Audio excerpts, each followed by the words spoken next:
के शानदार प्रस्तुति music by DJ Umesh Sukhipur बाजार। हाँ रे दतना से हम कलसा बैठलियो, हाँ कलसा बैठलियो, तबो नहीं अले मैया मोर मांगे, तबो नहीं अले मैया मोर। हके माई परा रे जतना से माँ कलसा बैठलियोगे, कलसा बैठलियोगे, तबो नहीं अइले मैया मोर मांगे केहन छाग दिल के कठोर। हाँ हाँ केहन छा तू दिल के कठोर। अखन अहाँ सब सुनि रहल छी म्यूजिक के शानदार प्रस्तुति करण म्यूजिक वारिसनगर समस्तीपुर।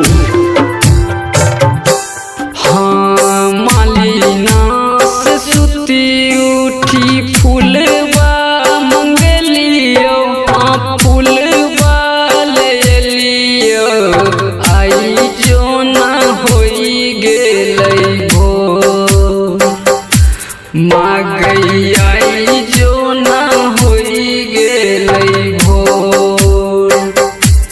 हगे मैया मालिना से सुती उठी फूलहवा ले लियोगे, फूलहवा मंगलियोगे, अभी जो ना होई गेलै भोर मांगे, अभी जो ना होई गेलै भोर। हेगे मैया अभी जो ना होई गेलै भोर।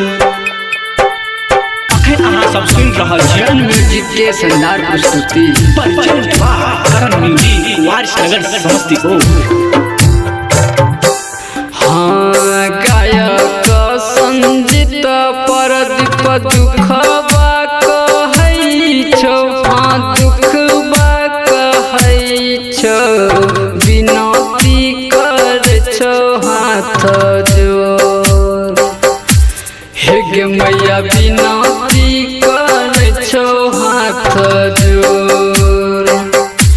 हेगे मैया गायक परदीप संजीत दुखबा कहै छौगे, दुखबा कहै छौगे, विनती कहै छौ हाथ जोर।